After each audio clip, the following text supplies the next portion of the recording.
meeting is going to be, and then I'll do first of all by telephone, and then join by computer later once I get parked, which is pretty soon. So, but what I wanted to start with is just talk a little bit about the history of management and kind of where joy at work fits into that history, because how you run your organization will a lot of it depend on how you decide how you're going to make decisions and how you kind of fit that history. And so for most of the world, history of the world, there's been a director style of management in which there's somebody that is the leader, and they direct and they say, you do this, you do that, you do this. And even today, for smaller organizations, for churches, for smaller nonprofits, that's still probably the dominant direction in how people manage, and that is more by direction. And often that's done by somebody who has a good idea of where to go, somebody that leads by personality. And for example, the person that I'm doing the funeral today, Bob Buford, he hired me to lead a large church network that's called Leadership Network. And we were mentored both by a guy named Peter Drucker. And we would spend quite a bit of time with Peter. But even today, I find even larger churches, whether they be in the United States or elsewhere, still often use a directive style in which the pastor, who is often the larger-than-life personality and often has direction, gives, because they have the credibility that comes from Sunday morning being the voice and the face for the church, and using certainly spiritual authority, that even large churches that attend, say on a weekend, 1,000, 2,000, 4,000, will often have a directive style, more than you would expect for an organization of that size. But in the early, mid to 50s to early 60s, Peter Drucker, who's called the father of modern management, again, the man that hired me and mentored Bob Buford and I, wrote a book called Management. It's a huge book, and he's been pretty active in the management field since that time. He was a consultant in mainly the for-profit world. And the idea behind the book Management was largely looking at the issue of management by objective. And why that changed things is all of a sudden, instead of the director, the person saying, you do this, you do that, you do this, instead it was the director and a group of people at the top of the organization that said, we are going to come up with goals and objectives. And once those goals and objectives are established, then we're going to divide the overall goals and objectives for the organization so that each person has clearly defined roles and they know their quota or how they're going to, what part of the objectives they're to do. And once that happens, then they're given freedom to pursue whatever they need to do in a way. We'll move just quickly.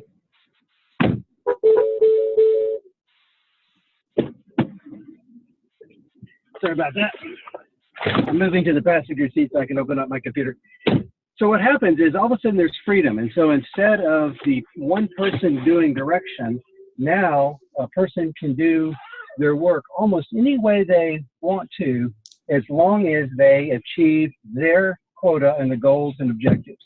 And that's a simple way of saying it, but it's management by objective. That allowed larger organizations, and that allowed more freedom for people that to have some freedom in how they would actually carry out their work, as long as at the end of the year that they were able to achieve the goals and objectives that they were given. And so it was a decentralizing move, very effective, and that allowed multinational corporations, that changed the way even militaries ran. There's a whole lot of things that changed as a result of that. So then in the 80s and late 80s, early 90s, another approach began that's called vision and values. And joy at work is going to be really designed around vision and values. So a more organic structure to leadership. And let me stop at this point, because I'd like to just get some people's reactions between the first two before we spend time on organic and vision and values. And if you don't mind, and I'm turning on my computer now, so I'll be able to see you soon. But if you don't mind, if you have questions or comments about direction versus MBO and any experience you've had with those, management by objective, I'd love to hear that. So who all has kind of explored management by objective? What have you found that you like about it? What have you found that is shortcomings on it? So any comments?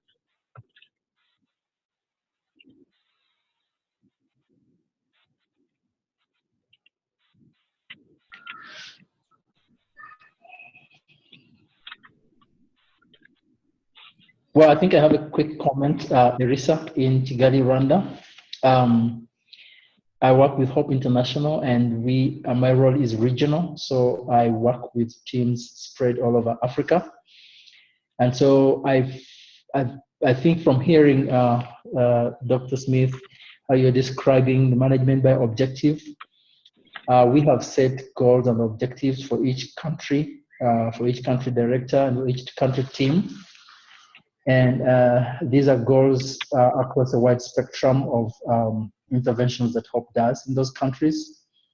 And so that allows me as the regional leader to let the country directors really be on their own, be independent. We touch base a few times in the year physically, but also talk over the phone, but they are managing independently. I don't have to be there. I don't have to take their decisions. They will consult me once in a while, but they're by and large managing independently, as long as midterm we assess their performance against the goals.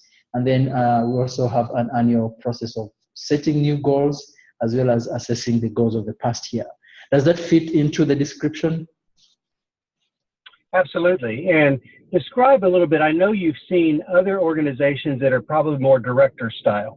Tell me a little bit about the difference that you've seen in terms of how the leader of those organizations works differently than you.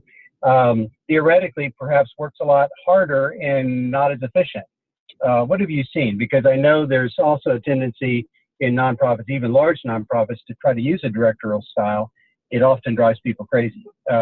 Any observations you've seen contrasting what you have been able to do through management by objectives versus what you've seen other people do, and the advantages you've seen to yourself by doing that? Yeah, thank you. And I have lived through that as well. Again, with another organization, I was in operations, and so there were first of all, so many meetings taking place with the director of operations, and there was like more of instructions, really, meetings to give instructions. There wasn't much discussion. There was time to give instructions, and then everybody would go to implement and do what they were supposed to do.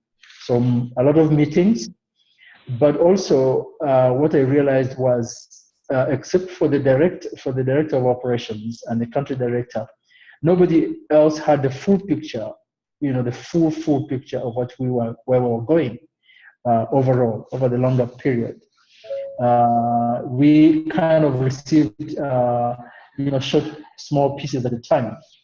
And then number three was, then the director also, even after the meeting, felt the need to follow up with each individual department head, whether it's in the field, whether when we were having other meetings with our other staff, there was always the need to follow up. How are we progressing? How is this happening?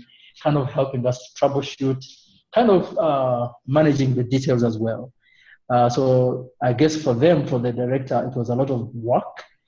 And it was kind of, I remember one time I was discussing with my colleagues, it was kind of disempowering to us as leaders in the organization, because we were really kind of coordinating what the boss was implementing. That makes sense. Dr. Smith? Go ahead. Oh, this is Adele. I just wanted to make a comment. I have a similar experience in terms of the managing by objectives. Coming from a bank environment, it's an international bank, and we are a branch of the bank. So we do have that similar structure in terms of goals being assigned, and even within the country, each branch, each unit has their own mandates and goals. But you also have a mix, I'm thinking, because even though you have that approach within the department, you may have a leader who's very directive. in their approach. So you wouldn't find them asking for feedback and that kind of thing. Is basically what I say goes kind of approach. So sometimes I'm finding that you can probably have a blend, even though your overall strategy might be management by objectives. Within teams, you may still have a little spillover. And just to give an example, you had asked for one from a church environment, and I've seen in some churches where the pastor might be the lead person, and they tend to be doing everything. That leads to a lot of inefficiency, in my opinion, because you can't really spread yourself so thin. I mean, when we look at the story with Jethro and Moses and the counsel that he gave, that's just an example of how that could compromise. Just focusing on the overall vision and dividing the task among others. I just wanted to make that comment.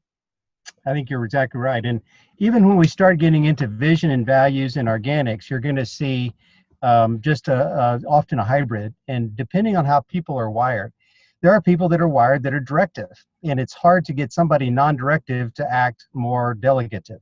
And so as a leader, you have to recognize that and say, where do I put them? If you think about where a directive style is ideal, and I'll give you the example of, the term director, which is often used in movie making. I had a friend that was part of a movie called Schindler's List that was directed by Steven Spielberg. And so this person, she was on the set, she was a part of it. And she said often the day would start and Steven Spielberg, who's a movie director, would kind of say, do this. And somebody would do it. And he would go, no, that's not it. I need more pathos. They would do that. They go, no, that's not it. Let's move it around. Let's do it. I need to do this. No, I need this. And all day long, he would spend time telling people to do something. They would do it, and he would go, no, that's not it. And so what she recognized, and all of a sudden, something would happen, and he would go, that's it. That's what I want. Do it again. And there was a time she would kind of ask him, well, why, if you knew that's what you wanted, why didn't you ask him to do that in the morning? And he goes, I don't know exactly what I want until I see it. And often people that are wired as directors, they're not good managers in using either management by objective or vision and values because they are used to being on spot and they kind of respond to what's in front of them and then direct. The positive is they're very highly detailed and very quality control. So you can imagine somebody like Steven Spielberg, it'd be very hard to direct a movie using objectives. Okay, make sure this section of the movie makes people feel good. And this section, I mean, they have storyboarding and all that, but it's the director who has these control gifts, high control gifts, high in the moment gifts that allow the movie to come to life.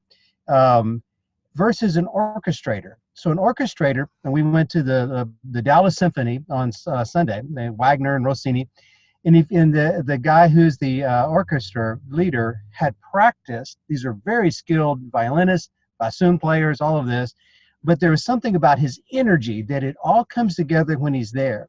So if he's not there, there's not that energy, but he also is not telling them, he already knows what they want them to do. They've already practiced it. So you kind of have a director who's always in the moment, an orchestrator who's wired by God often to prepare people, but bring out the best of people who are present, and then a manager who's able to prepare people in advance, but doesn't necessarily have to be present in order to direct, lead, or even get the best out of people. So let me just stop at that point. Kind of a continuum between director, orchestrator, and manager. Does that make sense in terms of not just how people operate, but actually how they're wired by God, and why God might actually wire people to be directors and not managers, and wire people to be managers and not directors? Does that make sense? That's also why you would see people, even in a management by objective, acting like directors, because that's how they're wired. Or it's perhaps that's been in their experience.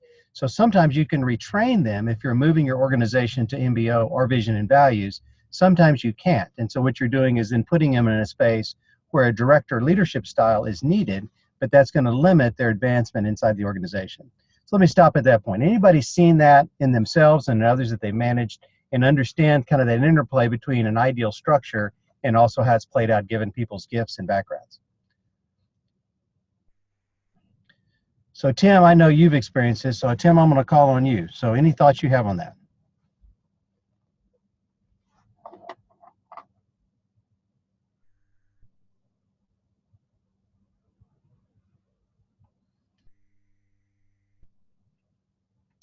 So are you able to hear me, Tim? I mean, not. I'm sorry. I didn't realize I was on mute. I was talking and I didn't realize I was on mute. I apologize. I'm sure it's wise. Try it again. Yeah. Okay. Okay. Yeah. So I work as a coach to quite small businesses around my area. And I do see most people work as directors. Most of the business owners, most of the managers act as directors. So the one thing I introduced before I had this information was situational leadership. Ken Blanchard and Situational Leadership 2. I just now read for the first time in this class the Decision Maker. So these are, I mean, I guess that's pretty life-changing for me, reading the Decision Maker and understanding that, and it'll probably affect how I coach, how I manage, how I work with people. And I think, you know, again, I was already familiar with situational leadership, but what the Decision Maker did, and then coupling that with Joy at Work, was to see the value. How do I want to say it?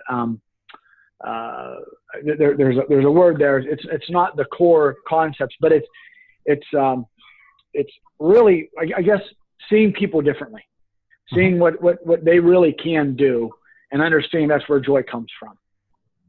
I think you've got it right on, because the whole Joy at Work.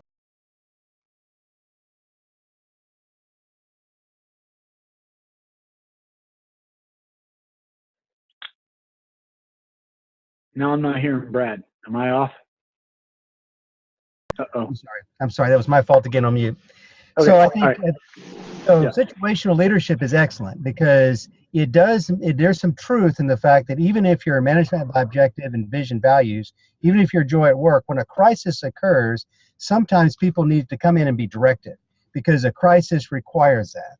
But that shouldn't be the dominant way of managing when there's not a crisis, if that makes sense. And that's where I think. Go ahead.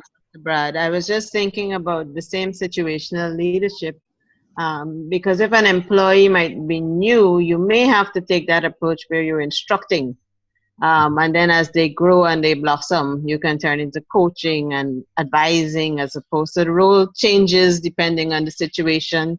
And I think in that model, they also say that even though you may have an experienced person, but you drop them into a new assignment, you can go back to having to be directive to some extent, because the understanding and the questions and so start to arise. So I guess there's no one right way.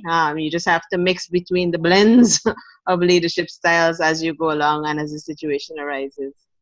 But the critical difference is you're aware of it and you're taking initiative on purpose. So part of situational leadership is you choose different leadership styles based upon what's most important or needed.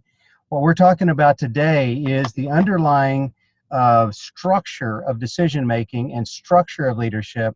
And so based upon the type of organization, there's a decision about what the structure would be. The key is there's an intentionality to say, the style of leadership and the structure of leadership fits the mission of the organization. It's not just accidental.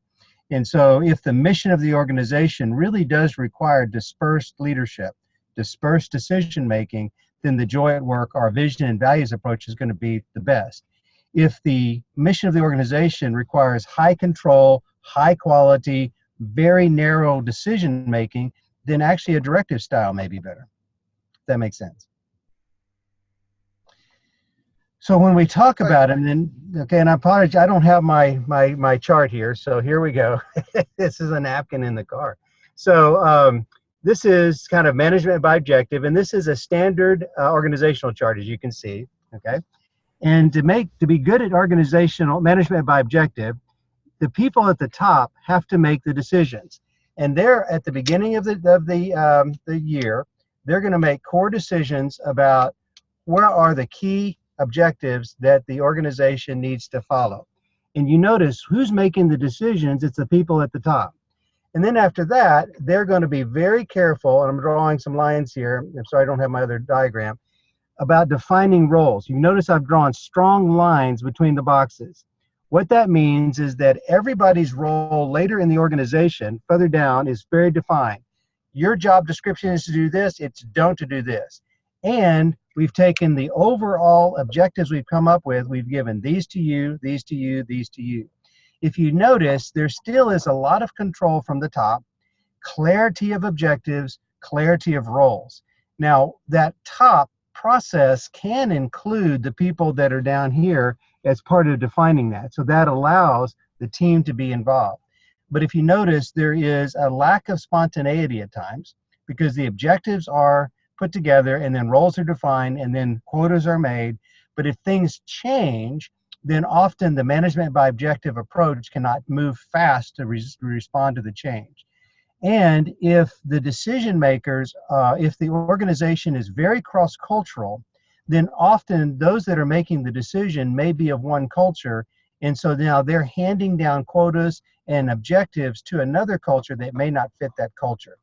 And so one of the limits of management by objective, as organizations got increasingly multicultural, more dispersed, and organizations that are in sectors like technology and others that are fast moving, they found that management by objectives has limits. Too slow to respond and doesn't allow decentralized decision making that takes advantage of cultural diversity. And so as a result of it, you see a vision values approach that came out. And again, I got my napkin here. And so think of it as drawing this way. So there's somebody at the top, a group at the top is carefully defining the vision. And this line here is the values. And the values of the organization become the boundaries. And the boundaries are what the organization allows or doesn't allow. And then what I'm drawing in the middle are basically teams. And if you notice, these teams are not, they're kind of just like amoebas. And I'm sorry, my art on a napkin is limited today, but hey, we'll work on it as best we can. I see the drawings. Okay. I don't know where my lights are. I think you can. Okay. Anyway, I'll try to do as best I can. And if you notice, what's happening is the teams are allowed to have freedom to form on their own. So what's holding them together is they're all directed toward the vision of the organization. The leaders of the organization are focused on the vision, not management by objectives. And they're focused on the values. So think of it as a pyramid like this. Inside, the teams can move around. They're like amoebas. And so the purpose of leadership is clarity of vision, clarity and enforcement of values as boundaries, education, because you're asking people inside a vision and values organization to all work like managers to some degree, and then a lot of orientation at the beginning to prepare them for a vision and values organization. So management by objective said, here's your role, here's your objectives. You can do whatever you need to do as long as you don't step outside of your role to achieve the objectives we have given you. Vision and values said, here's the vision, here's the values, this is the operation style you have to be in, but you can design your teams, you can design your approach, you can design your own objectives however you want to, as long as you're heading toward the vision. So that if something happens fast, that the whole sector changes, or something in your culture changes and we at the headquarters don't get it, you actually have the authority to make decisions to respond to that and to build your teams to respond to that in a way that you don't have to wait for headquarters to come up with the answer. That allows cross-cultural diversity, and it also allows fast response to changing market conditions. So let me stop at that point, and then we're going to get into joy at work, because joy at work is a very necessary mechanism for vision and values to work, if that makes sense. So let me stop at this point. Any questions about vision and values and my diagram here? I apologize. I don't have my other machine here because I've had to drive to this funeral. Any thoughts? Yeah. This is Tim. I have a question. Sure. So I understood the diagram. That's actually really helpful. So one side's vision, one side's values, and then the teams are in the middle. And you said the teams actually set the objectives? Let me change that just a little bit. This thing at the top is the vision, right? These things coming down the side are the values. They are the boundaries, okay? All right, got it. So the team can form itself. Now, if this direction is this way, it can't do that. It's got to be heading toward the vision. And so to some degree, teams are allowed to establish their objectives as long as it doesn't go outside of the value boundaries and it's heading toward the vision. Okay. So with the vision at the top, do they also have objectives there as well? Overall organizational objectives? Not so much.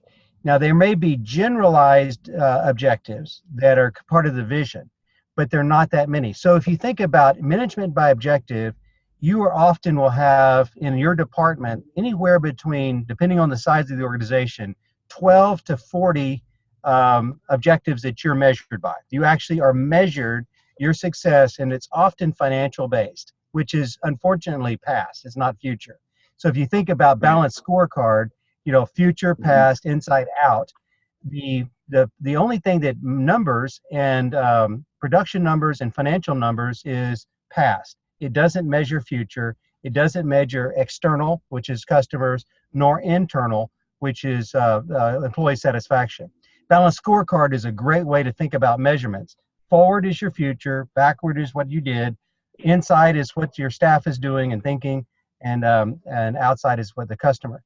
So management by objective often is focused on the past, and it doesn't have the ability to respond in measurements to the full balanced scorecard.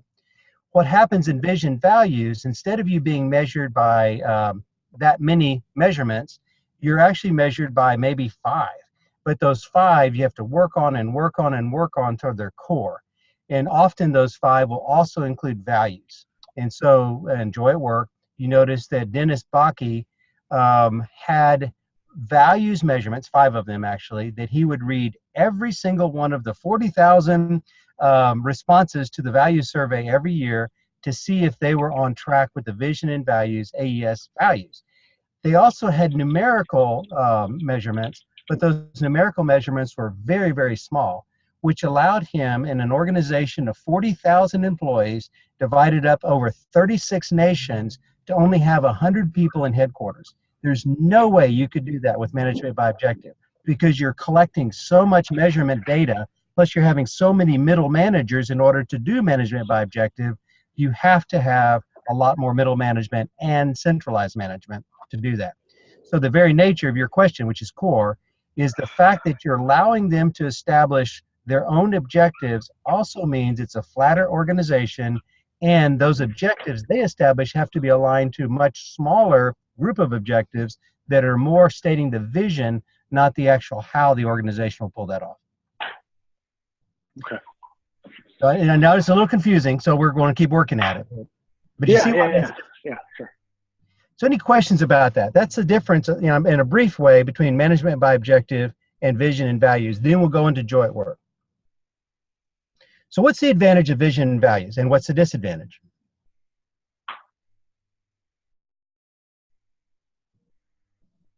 From what you can tell so far. And Bill and Jeremy, you jump in too. I mean, you guys, if you see anything that you see on that. And also examples of where you've seen vision and values. So like in the military, obviously, those people that are doing big troop movements typically use management by objectives.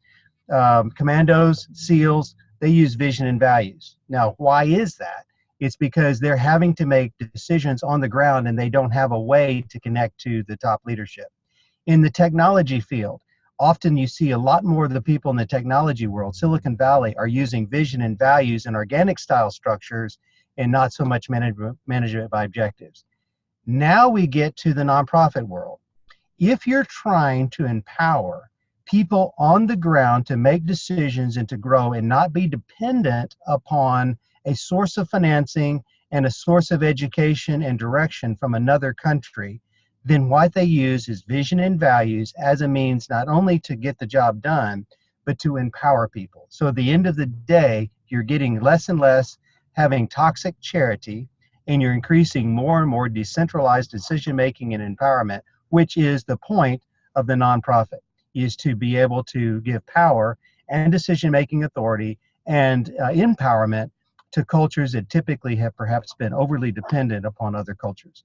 And so you can see where vision and values might be useful, especially in military sense, technology sense, and a nonprofit sense. Let me stop at this point. Any thoughts on that? And Jeremy Main, I'm going to call on you. Just why not? So what is your thoughts on this? So go ahead and unmute. Go. Yeah, I think I'm thinking about your question about the advantages and disadvantages to vision and values. And I think the advantages, so I work in higher education. And in some ways, higher education can take on, depending on the size of the institution, the purpose of the institution, management by objectives, as well as some of the more director or directive level stuff. Then as you think about how that gets partitioned out into different silos, faculty are notoriously autonomous. Yes. And so in some ways, rather than teams, you even have individuals making these ground level decisions based on the groups of students around them and what some of their own hopes are, within the vision of the organization. I think at my own seminary, we have shifted over the past 5 years from more of a management by objectives style, where everyone was looking upstream. Everyone was trying to figure out what the table of six or the top leadership actually wanted. And then there's a lot of anxiety about whether or not they were pursuing the right kinds of things, which it didn't result in shirking per se, but it resulted in a lot of side projects going on that were consistent with the vision that individuals closer to the ground thought were more valuable, but they didn't have a formal channel to exercise them through. Right. And leadership now at the top has shifted much more toward vision and values, I guess, as I hear the description. And some of those advantages that you described with more malleability within the vision at the local level and ability to shift based on policy and procedures, I think that's been crucial as we've launched 2 new degrees this year and are shifting toward a revision of 1. A lot of that is trying to make a shift to be more responsive to ground level market shifts and desires of some of our potential students, where they're coming from in different networks. When in the past it was, no, we have a particular organizational ethos and a particular set of things we do, and everyone needs to do these types of things within their role, which actually preserved an organizational structure and set of incentives that frankly started pushing us further and further and further out of the center of our market. And we've seen reduced, credit hours sold and reduced market share overall. So as we're trying to address it, actually the shift to the vision and values has been what has allowed us to be more responsive. And we'll see. I mean, we're launching these now, but the ethos is even different in terms of creativity, who feels ownership in decision-making processes, who feels permission to actually respond in the areas that they have some sort of interest in or stake in. Disadvantages, new staff coming on, especially in the middle of this transition from more MBO to more vision and values. New staff who are looking to get a feel for the organization, where it's headed, what it's doing. They're looking for those more defined objectives to know how they fit in, especially if they were a student here during that time when they could feel that on the administrative side. And we're now not onboarding staff into as defined of a, I'd say, set of objectives or processes, but into a much more kind of creative and generative ethos. And that's been really confusing for some staff because our ability to train into that has not kept up with our organizational change and embodying it. And that's one of the tensions I think we're working on right now. Well, you've articulated very well, and you understand some of the tensions of moving. And to some degree, they're not pure. I mean, so to some degree, you're always going to have vision and values that will have some management by objective structures inside of it, and directors, just like Adele had said earlier. There always will be directors. But at the top of the organization, for you to know what's going on with some intentionality, know where management by objective is actually helpful, knowing that you're aiming toward vision and values because, in your case, the organization needs to respond to the fast-changing environment, but also giving room for people that are wired as directors to do their quality control thing. That's really what we're talking about, is being aware of the structures, aware of the gifts, and trying to be intentional about that. Anybody else have a comment about the strengths and weaknesses from what they've seen of vision and values? If I can comment here, I'm Hubert, sorry. I come from an engineering background, and so a lot of times in the organizations, there have been a lot of either directive style or in some cases, management by objective. I remember one particular organization I worked with, I would say my superior, who I reported to, his style was more directive. So when I would try to organize my workers into groups and crews to have, and then give them the objectives and let them work towards, and after that I just do the quality control to ensure they're achieving the targets and it's being done, quality. I remember having to change that approach because he thought, look, hey, I need you on the ground directing these guys what to do, how to do it, when to do it. I don't want them slacking up at any time. They must have any leeway to flex. They must always be working. Whereas my approach was, okay, guys, this is the target. This is what I want you to achieve. They need to be achieved by then. And if they need a 5 minutes break in between, they do that at their discretion and they get back on the task. But that wasn't his approach. So I had to now find myself trying, okay, since I couldn't be, my build wasn't to just be directing all the time. I just wanted to manage the guys and let them do their work. I now had to be like there as orchestrating things, more or less being there. If if the rhythm is not going too right, I just wave the wand, let them move accordingly, and not be there directing them, because that's not how I'm built. Right? I try to allow you to be part of the decision and in some way use your initiative to get the job done and not always be on your back.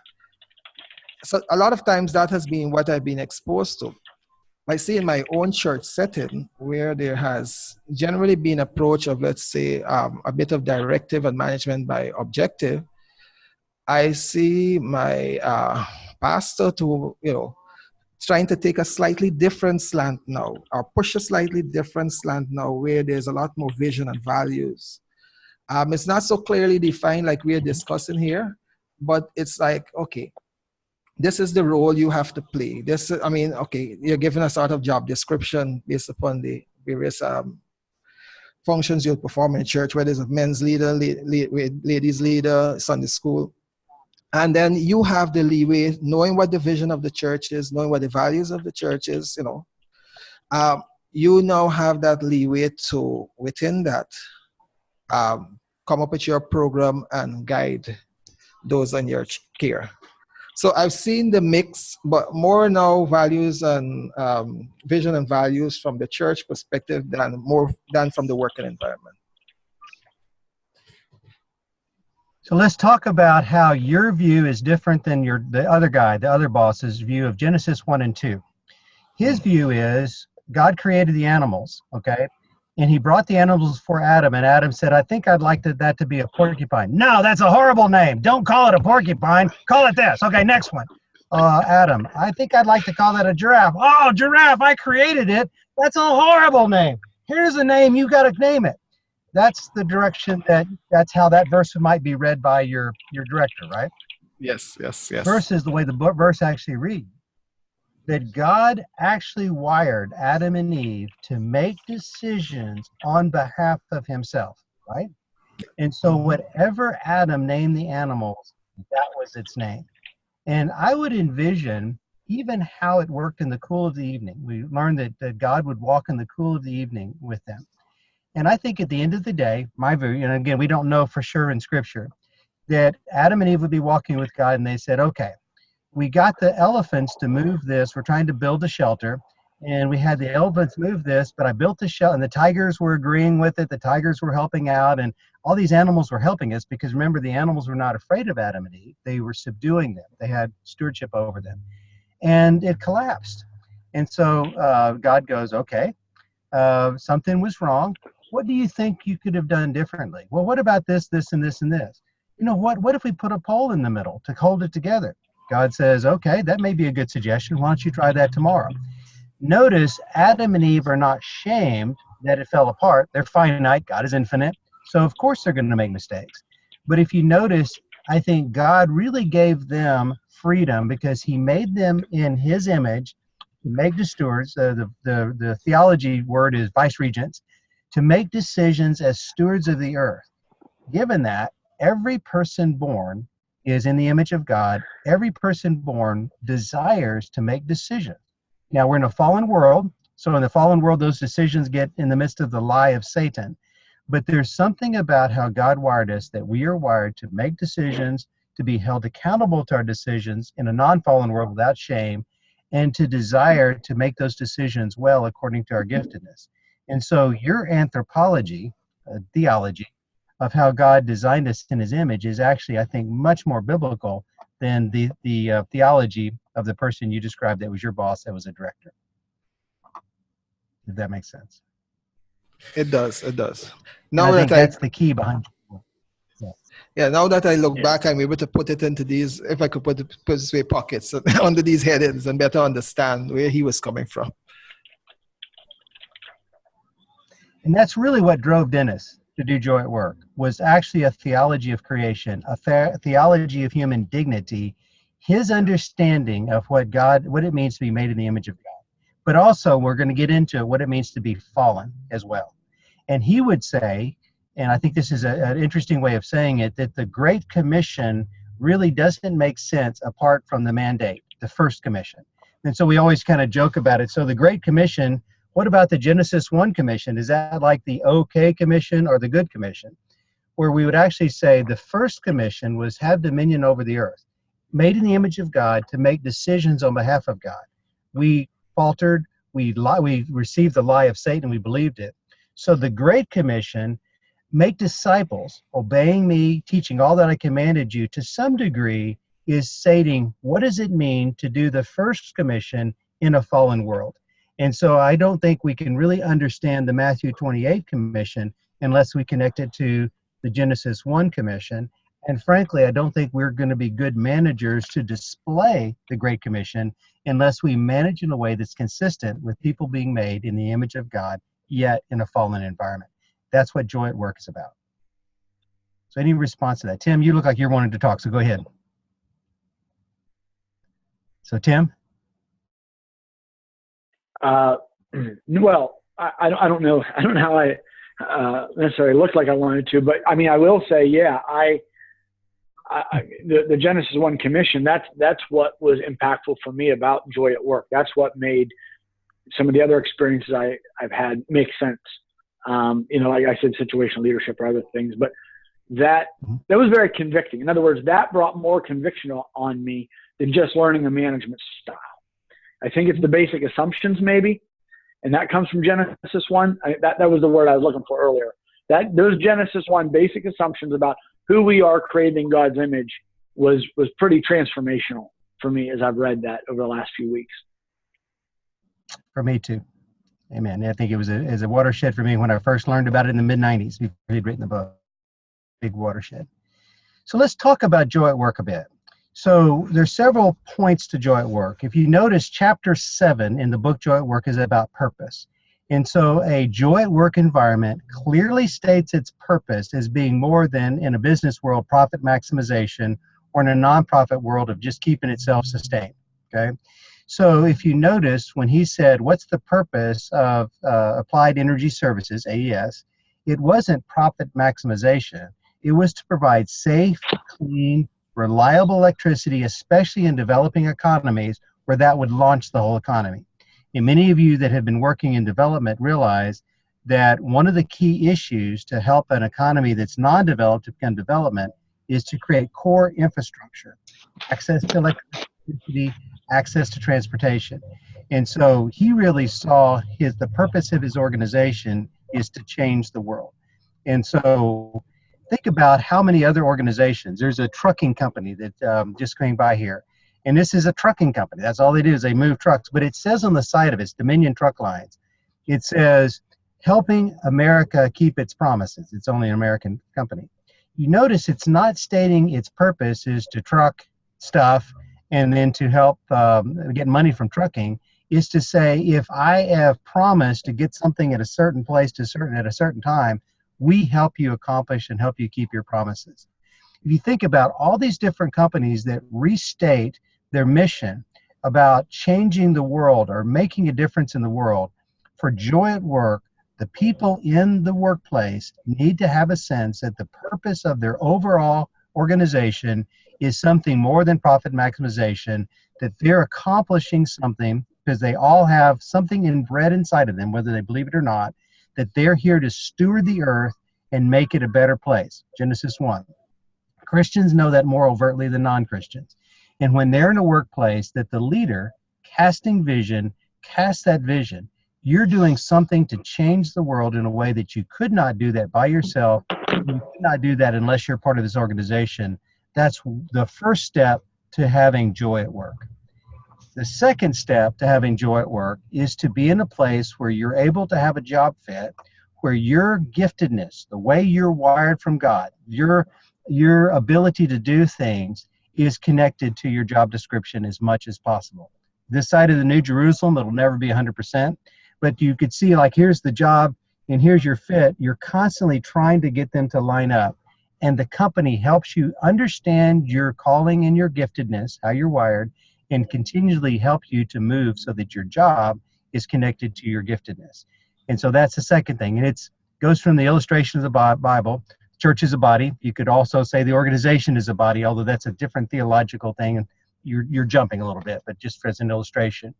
And so if you have an employee who's a knee and you're trying to make them act like an elbow, they're never going to have joy at work because they're constantly in a place where they're stressed, trying to do something God never intended them to do. So as a manager, what you're trying to do is, first of all, recognize that they act like a knee, and then try to find a job description that as much as possible is the job description for a knee. And if you need an elbow, go find somebody that's wired like an elbow and put them in that job. And so first part of joy at work is a purpose that goes beyond just profit maximization or just sustaining. The second aspect of joy at work is helping people to understand their gifts and have a job description that is best as possible and a job role that fits their gifts. The third aspect of joy at work is decision making, that the people have the power to be able to make decisions that affects their work. And so rather than the decisions that affect their work being made somewhere else, they actually have the authority to do that. And that's the key to the joy at work decision-making model. But if you notice, joy at work also has a chapter on purpose. The Joy at Work Bible Study Companion has 2 chapters on giftedness, and there's a reason why it's not in the other book. I can go into it if you're curious. And then the third one is the fact that whole decision-making structure was meant to create joy at work implementation in a vision and values organization. AES was highly decentralized, 36 nations, and so for it to be effective, efficient, and enjoy at work, it needed to have decentralized and decision-making. But Dennis's drive, motivation to do that was because of his theology, primarily from Genesis 1 and 2. So let me stop at this point because I'm going to go into the mechanisms of joy at work in just a second. But those 3 factors, purpose, giftedness aligned to job description, and you make the decisions that affect your work. Any comments on that?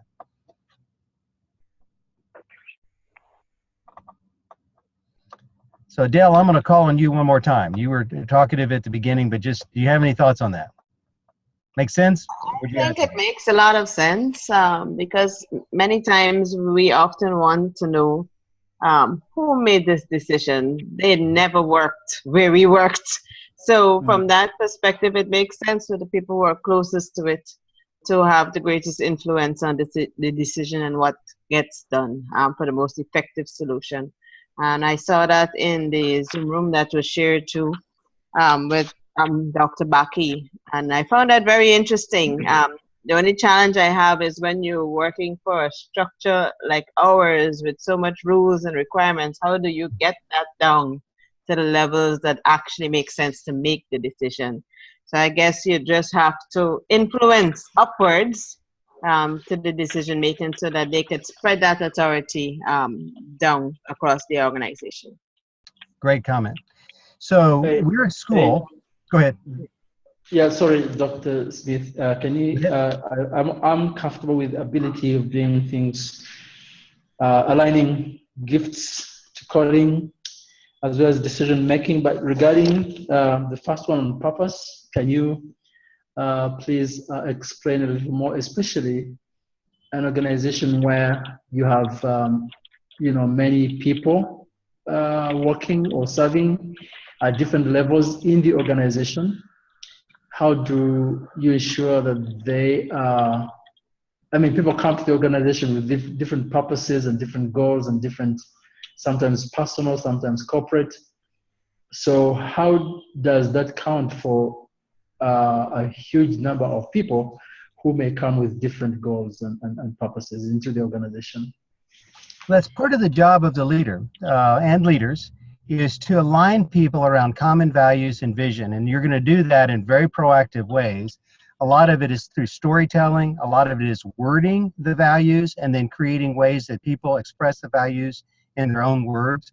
There's a whole lot of mechanisms that are about how do you create vision and values and align people to that. And that's probably a little bit outside of our time today, but I know that's going to be later in the class. But it's the job of the leader is not just to let people sit there and to not have their own way. The job of the leader, and this is when I drew that diagram, is to create alignment around vision and values. And in case in an MBO, to create alignment around management by objectives. But if a leader doesn't do that, if a leader is kind of passive about how they're doing, passive about how they're leading the organization, then what you have is you have people that are autonomous, that are not aligned around the common vision and values. And so even if the organization is large. So for example, at some point, I would love for y'all to see the movie, The Power Trip, which was made about Dennis Bakke. And one of the things they talked about, that Dennis would fly all over the world and cast vision and values for people throughout the whole world. And then but one of the comments was, it's like he is a preacher, and he's always preaching the vision and values of the organization as he flies to 36 nations and preaches to 26 or 20 to all these different people. And so that's just the job of a leader, and that's a very important job of a leader. I'm going to try to pull up a PowerPoint here right quick if I can. That'll give examples. Go ahead, comment. If I could make a quick comment, I mean, I did have the pleasure of working with an organization here in Guyana, where we had, where work was started to develop a joy at work culture. Mm-hmm. So one of the first rollouts actually was to have the leaders train in the whole joy at work culture, and then to have the rest of the staff come on board with it. And I think that process is still ongoing. One of the things we hadn't gone down to as yet is the full implementation of the decision-making process, mm-hmm. right? But at the time when I was working with the organization, you did hear people express fulfillment in the fact that they were appreciated for who they were in the organization, mm-hmm. and they were being allowed to make some of the decisions. But like I said, the whole decision-making process was as yet not implemented. But I thought I would want to mention that. So I know that there's about 2,000 people in Guyana that have gone through this. Actually, this is actually from that certificate series I put together for Teleperformance, which is one of the organizations there. Yeah, it was Teleperformance. Yeah, so you may have seen this. This is actually what I'm pulling out. So we put this together I put this together about 3 or 4 years ago. And so again, same thing, joy at work, organizational purpose. The second thing is, in another way of expressing organizational purpose is the quadruple bottom line, and I'm not going to spend time on that because y'all do that later. And so if you look at it, here's an example of AES. Before, you might say our purpose is we produce electricity to make a profit. Afterwards, we provide safe, clean, reliable electricity to empower people in developing economies. And so there's other organizations that do this well. Before, we make telephones to make a profit. Afterwards, we empower human communication to better release the genius of effective personal collaboration that will build deeper intimacy in relations, solutions for human problems, and meaning in work. And I've got if you remember, if you went through that training, I've got a whole bunch of those, and I apologize, I'm trying to find some more of them. So let's go down here, just look at Starbucks, okay? So Starbucks, let's try this. But this is the one I just saw. A truck driver, and the name of they always have on every truck this slogan, helping to keep the world keep promises. Here's another one. This is Patagonia. It just produces equipment that you hike in. Build the best product, cause no unnecessary harm, use business to inspire and implement solutions to the environmental crisis. IKEA. Our vision is to create better everyday life for the many people. Our business idea is to support this vision by offering a wide range of well-designed functional home furnishing products. These are all companies that have gone out of their way to state that our purpose is not just to be a hotel. Our purpose is to make a difference in the world. Our purpose is not just to be a furniture manufacturer. And these things are posted on every office, every place that the students are, every employees are. The employees are constantly hearing these statements about where they work. And what that does is it changes the way people see what they're doing. It gives them a joy at work because they feel like their work is to accomplish a higher purpose, if that makes sense. And I'm sorry, Tim, why you can't see the screen. It may be because I'm on a low, were y'all not able to see the PowerPoint, I guess? Yeah, I can now. At that time I couldn't, and now I can. So thank you. Now I'm backing off of it. So let me show you something. Here's the problem. Okay, you go to Joy at Work, and I think Jeremy was beginning to touch on it. In a non-fallen world, so if we'd never eaten that apple, right, or pomegranate, people would say, I want to have authority to make decisions, but I also enjoy being held accountable. So God, to walk in the cool of the evening, and when he says, oh, that wasn't the best decision, you go, oh God, you love me and you're not shaming me. I don't feel ashamed, but tell me what I need to learn in order to make a better decision tomorrow. So every time God critiqued Adam and Eve, they would say, oh, this is a great opportunity to learn something new. Nowadays, after the eating of the pomegranate, notice they put on clothes, they were ashamed, they hid. So when somebody comes to you and said, that wasn't the best decision, we feel ashamed, we hide. And so what happens is over a period of time, all humans in a fallen world want authority, but they don't want accountability and they don't want responsibility. And so what Dennis had to do is create a mechanism called Joy at Work decision making, called the advice process, to help to make sure that not only are people giving authority, but they're also given responsibility and accountability. And this is the core problem with Joy at Work. It is the core problem. And so when Jeremy said that some of his faculty are autonomous, they may be wired to work by themselves, and you say you're given authority to operate in your own department, but you need to have accountability and responsibility, they would say, well, this isn't Joy at Work. You're holding me accountable. You're making me report. I thought you were going to give me authority. No, they all have to line up. And so the mechanism we use to make that happen is a mechanism actually was developed by a guy named Jack Willoughby. So we heard Joy at Work before it was called Joy at Work back in the 90s. And so I flew to Washington, D.C., spent a number of days with Dennis Bakke, with a guy named Jack Willoughby, who is the head of the largest home building organization in the United States at that point in the South. And we came up with 4 authorities, which we felt like helped us to implement it in my other organization, and we've helped a lot of organizations do this. And so it's another way of stating what you've seen in Joy at Work. And so you'll see, and I can get this document. This is actually in our academic catalog. And because accreditation standards are requiring certain decision-making processes, I've had to get waivers from my accreditation proving that we're accomplishing the standards, but not in the way that most schools do in order to implement Joy at Work. To do that, in our mission statement of our school is the word innovative, innovatively delivered around the world. And so when I argue before a commission, I say we need to do it differently because our mission is innovative. And because we were founded in part by Dennis Bakke, it allows me to argue that our decision-making style is not going to be the traditional collegial or college-level collegiate approach to decision-making that most universities use. And so this is a policy statement in our faculty handbook, but it talks about the theology of why we would do it, which I've already expressed about and we can get this copy to, well, Bill has it, I can get a copy of it.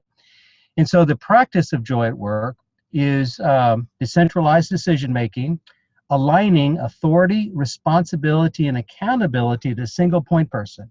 That point person made in the image of God wants that. and then requiring decision makers to use an appropriate advice process to include the gifts of others in their decision. It also makes sure that authority is aligned with responsibility and accountability. That's basically what Dennis is talking about when he talks about the advice process in the book Joy at Work. So because of that, we developed 4 types of authority to help that happen. And this is what we implement inside of BGU. Large churches like Max Lucado's church, if you're familiar with him, we consulted with them in the late 90s. They implement this.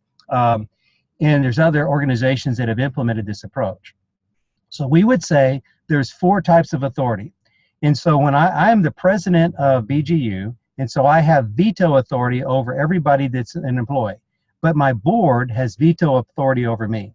And so if somebody on our staff does something and makes a decision that violates our vision and values, I have the responsibility and the stewardship to veto that.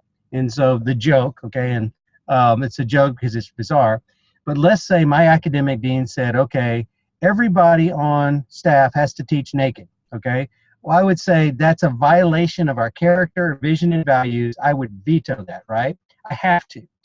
But every time I veto a decision inside of my organization, I have to report that to my board. Why? Because they want me to use veto power very sparingly. And it's not just because I think my idea is better than somebody else's. It's got to be a violation of the vision and the values of the organization for me to use that. So a good Joy at Work organization rarely uses veto power. But when it does, it's got to be proven that it's done for right purposes. A Joy at Work organization has a lot of point authority, meaning that there is one person that has the point authority because it's made in the image of God to want to have that authority to make the decision. So in a given meeting, and then anybody on their team has input authority. That means they have the right to tell the point person, this is what I think your decision should be. And you saw this in the video with Dennis. And that person then has the right for the point person to say, I listened to your advice and I've chosen not to go your direction. Here's the reason why. So the input authority has the right to express their idea, but also the right to know why their idea was or was not received. So if you're on the team, on the advice process of the person that has a point authority, you have input authority. But let's say you're not on the team, you're outside. You have information authority. You have the right to know what decision was made by the point person. And so these are the 4 authorities that we operate with in order to accomplish Joy at Work, but to try to align authority, accountability, and responsibility together in one organization. So we're soon a staff meeting. And so in the staff meeting, all of a sudden, we're going to talk about graduation. So we say, okay, who's the point person for the graduation event? And that would be our dean. But our dean would say for the actual putting together of the program, that would be our registrar. So all of a sudden, registrar, you have the control of the agenda of the meeting right now. She would involve us in advice process. At the end, she'd go, okay, here's my decision. I'm finished. I've made the decision about the program. Then it would say, okay, who's the person that's responsible for the speaker, getting the speaker? Well, that's somebody else. Okay, now you are running the meeting during this time. When you're finished, so if you notice, the boss of the meeting changes based upon who has point authority. I'm the president, and so when we're talking about graduation, who's the boss? It's not me. It's actually our academic dean. When we're talking about boss, is the academic dean the boss? No, the registrar is the boss. And so I'm now giving her advice, but if she goes, Brad, that I heard your advice, I don't agree with the advice, I'm not going to go with your decision. I have to submit to her point authority, even though I have a higher position, unless her decision violates vision and values. So let me stop at this point. Do you understand how that works, given these 4 authorities? And that could be complicated. Can you repeat the 4 authorities one more time so I can write them down? I hope it's in front of you, but I guess it's not. It's veto authority, point authority, input authority, and information authority. Is that not on the shared screen? No.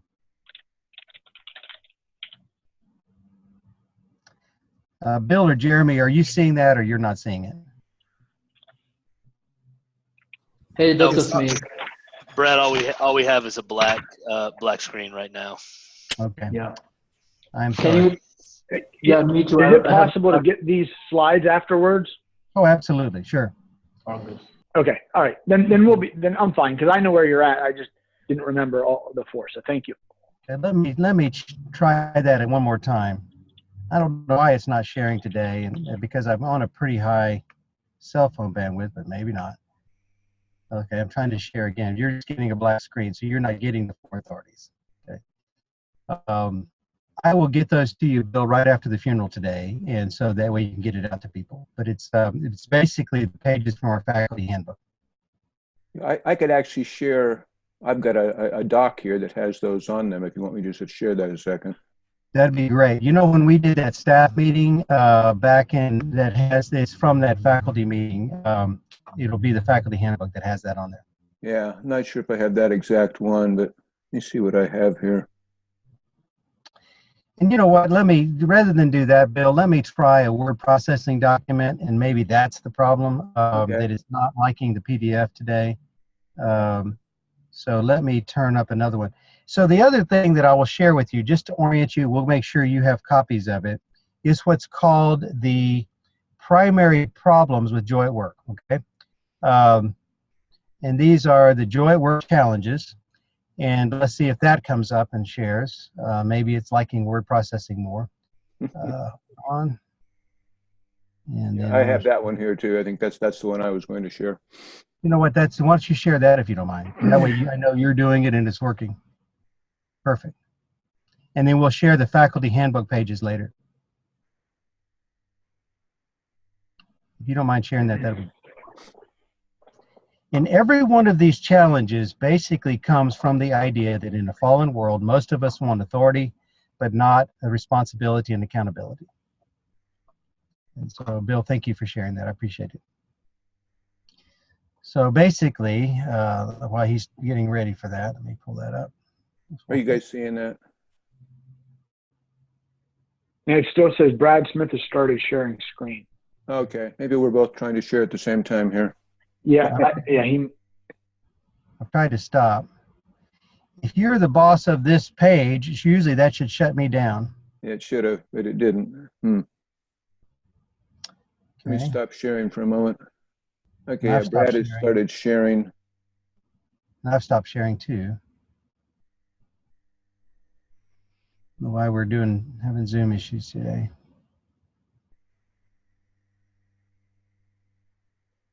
Yeah, I can't. I'm just trying to see if I could knock that off. If you usually start sharing something, it'll knock me out. If I'm not sharing now, but if you did, unless somehow it's got it in a stuck mode of some sort. Let me try it one more time. And of course, we'll send this out afterwards as well.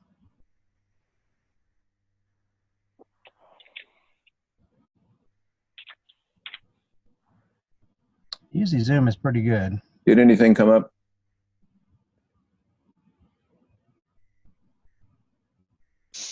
I'm not seeing it yet, but I may be. Dr. Smith, is this the handout that we received for this week? Because we can all refer to it. We did get something on joy at work challenges.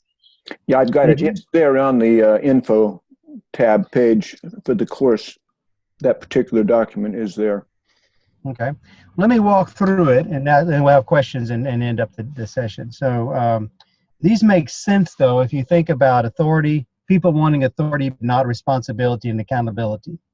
So the number one challenge is entitlement. People go, I'm joy at work, I'm entitled to have authority, but you should leave me alone and let me do my work. That's not joy at work. That's authority without responsibility and accountability, and that's not how God managed Adam and Eve before the fall. They enjoyed accountability and responsibility. They were wired to look like it, want it, and desire it. And so that's not joy at work. But we find a lot of people say, oh, this doesn't feel like joy at work because you're not leaving me alone. Anarchy, non-aligned vision and values is not joy at work. That's just anarchy. That's independent people acting like they're part of an organization. The second joy at work challenge is called victimization. This is where you hear people go, well, the management, the upper level management says we have joy at work. I don't feel any joy at work. The response is, Joy at work is part of your responsibility as well as upper management. If you don't feel joy at work, don't blame upper management. What activities will you take to take charge of your own joy at work? We've given you the structures. We've given you decision-making authority. This is not something you can just blame upper management. With decentralized decision-making also comes decentralizing responsibility for the whole culture of the organization. And so again, this gets into a little bit of a conflict. If the top managers are not on board with joy at work, that makes it very difficult for that to happen at the lower level.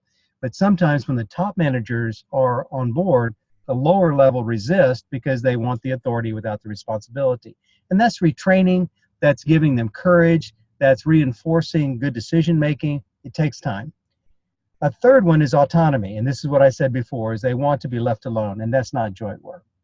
Feeling violated, and this is where people would say, so let's say I have authority for this decision, but there's still somebody in the organization has authority for cash flow. My autonomy to make the decision is somewhat restricted by the authority of the other person for cash flow. So in that point, joy at work does involve a compromise in a conversation between the two. So again, it's not just autonomy. It is a conversation in which both people that have point authority, one over cash flow, one over perhaps releasing a new product, have to be together and make that decision together so that you don't violate the cash flow point authority, nor do you violate the release of the product point authority. So that may mean that the product person has to give up the timing to make sure they're not violating the authority of the cash flow person. And that plays out itself in a lot of different ways. Confusion, and I know as I presented this relatively fast today, there is confusion in it, and there's a whole bunch of ways to get around that, but it takes time. And so because this is not the way a lot of people are used to being led, and they don't know, when am I making a decision? What does this mean? And so you're having to learn a whole new culture, a whole new approach to decision making. Resistance to measurement is another thing. Again, it goes back to I want authority but not responsibility and accountability. Accountability comes through measurement and then not showing up. And we find that where people would say, I didn't come to the meeting and you didn't listen to my ideas. And we would say, we gave you input authority, but you did not exercise input authority. Therefore, you basically abdicated your input authority by not showing up, and being passive aggressive and disagreeing with the decision is something we do not tolerate because you abdicated your input authority when the point person asked you for advice. And those are just some. You'll see that on the page. Let me stop because I don't want us to go over. That's fast. Any comments about that? The context of joy at work, director, management by objective, vision and values, and then decision making is in the overall joy at work construct of purpose, gifts aligned to people's work, and then decision making being made so that they get to have authority over the decisions that affect their area, but also responsibility and accountability. And that comes from a theological framework that we're made in the image of God, yet live in a fallen world.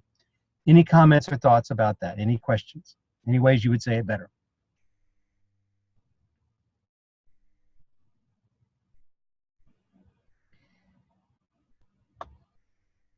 So Jeremy Main, if you tried to roll this out in your faculty, what would you think would happen? Excitement, non-excitement?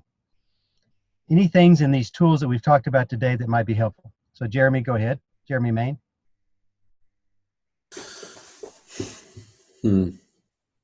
Yeah, honestly, I've been thinking more about the two local church contexts I've been in as we've gone through the joy at work stuff, in particular with the purpose and fit to gifting and calling, things like that. I mean, but to speak to the higher ed side, I mean, faculty have veto authority. Faculty are deferred to as point authority. They're the primary input authority. So authority is heavily concentrated in the faculty at my institution. So even just navigating the administrative and staff side compared to the faculty side, when authority really does seem to be, I guess, formal authority for those things is very one-sided in our institution, even though I think functionally that it probably doesn't reflect how decisions are actually made. So for me, there's a tension, even in our institution, between if we were to roll this out in a formal way, there'd be pushback on the process and structure of formal authority, even if functionally we circumvent it constantly to get things done. So we may actually be embodying more of the decision maker, more of the joy at work process in our day-to-day relationships. But if we were to put it in a snapshot, put it on a whiteboard and says, this is what we're doing moving forward, I think we would get all kinds of pushback. So I'm just interested in that disconnect a little bit. I think the other thing too is, as I work with pastors and, current and emerging ministry leaders, in particular pastors, a lot of folks can get behind the idea of purpose as an organizing concept for, what you do. But where I feel and have experienced a real misfit oftentimes is the fit of your job to your gifts and calling, where the role of a pastor is supposed to be X, Y, Z things. But when you get, say, 5 or 6 leaders in the same room, in the same organization, one way I've described it at a church that I was at prior was all the right people are in the room, but 3/4 of them are sitting in the wrong chairs.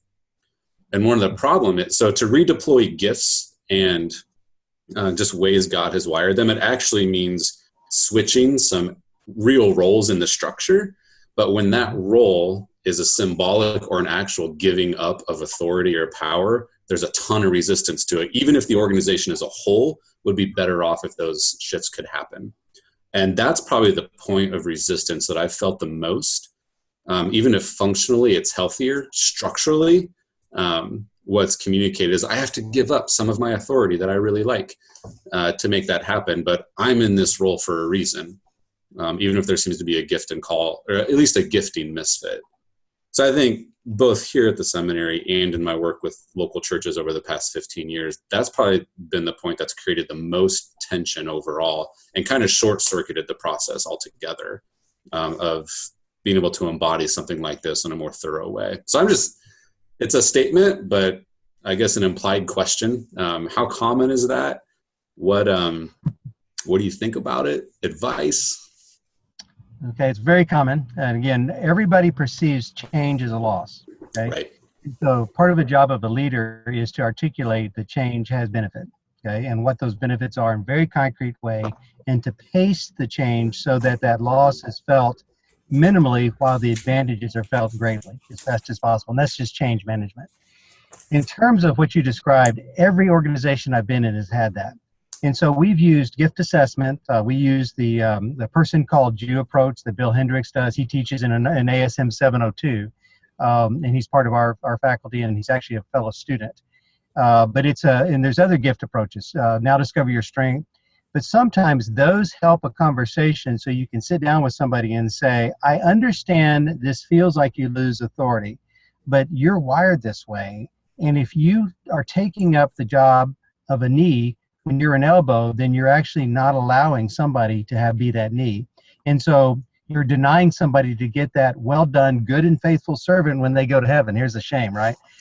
Because you took their job that God had intended for them. Now that's over, I'm going faster than you normally would. But the directness of you as a leader on that conversation, and then release it. Let them be convicted by God. Let the conversation occur. You may never get it. They may resist. They may have a false view of themselves and their gifts. That's very normal. But there still is a sense that you create safe environments for direct conversations about gifting and calling, and safe environments for people to be able to change without necessarily being disrespected.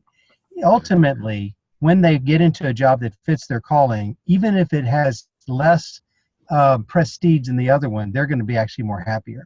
And Corinthians talks about that those body parts that are less honorable should be lifted up in honor.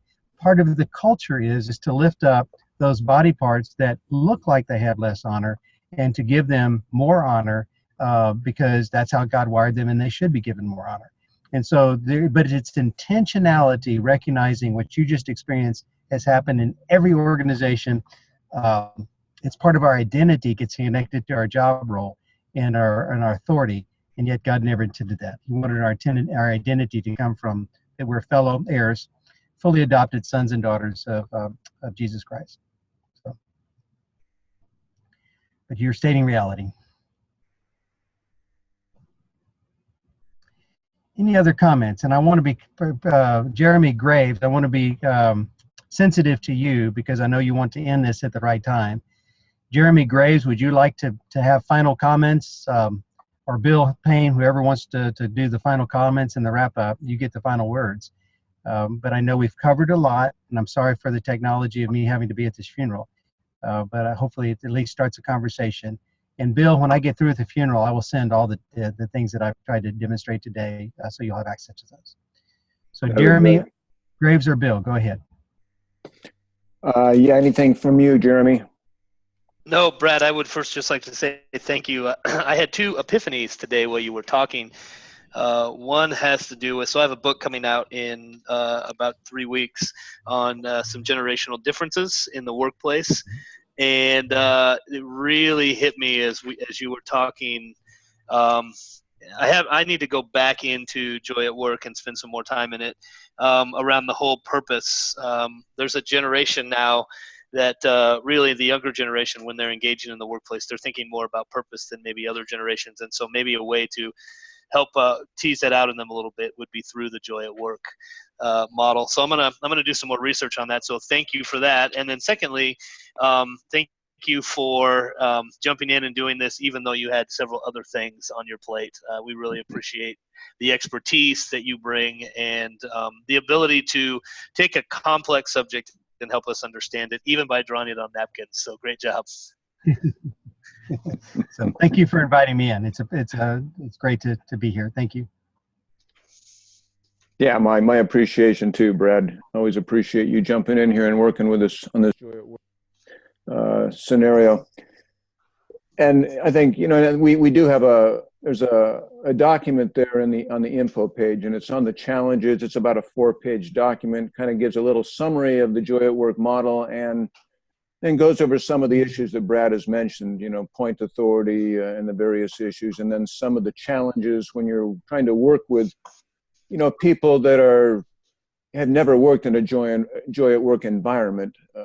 It's quite a transition. And some people just can't make that transition. They're just not wired for some reason, or they've just been so accustomed to, you know, either going to a particular person and that's made their decision, or they don't have the ability to take the responsibility with the authority, you know, all kinds of challenges. And so that sheet kind of goes over some of those issues as you're thinking about, you know, some of these I don't know, this model in terms of your organization. And I would challenge you, though, as you're doing the assessment for this course, that you even do a little thinking, a little reflecting on possibly what kinds of principles, not even if you couldn't do the whole Joy at Work model, and if you have the ability to have influence within the organization where you function, are there Joy at Work principles that you could have some influence in terms of implementing, beginning to create some receptivity, etc. Just a challenge as you're kind of thinking about your organization. That's about all I have today. We're about at an hour and a half. Try to keep these sessions about an hour and 15, hour and a half. You know, I know the brain power only lasts so long especially when you're looking at a screen, a computer screen. Any other final thoughts, questions before we go ahead and close down the session today? All right. Well, I do appreciate it. And again, you can, like I say, find that Joy at Work document over there. This session will be recorded. Sometimes it probably takes an hour or two to get it up and running. You got to convert the thing and then load it up to the YouTube section of Bakke. But I'll go ahead and put it up there, and I'll just put an announcement out when that is up and running, and you can get to that link and review the session. Okay. Great. All right. Well, with that, I think we're going to end the meeting, and you have a great day, a great evening, whatever it happens to be in your particular part of the world. And again, thanks for joining us today. Thank you, too. All right. You're Bye welcome. now. Goodbye. Goodbye. Bye.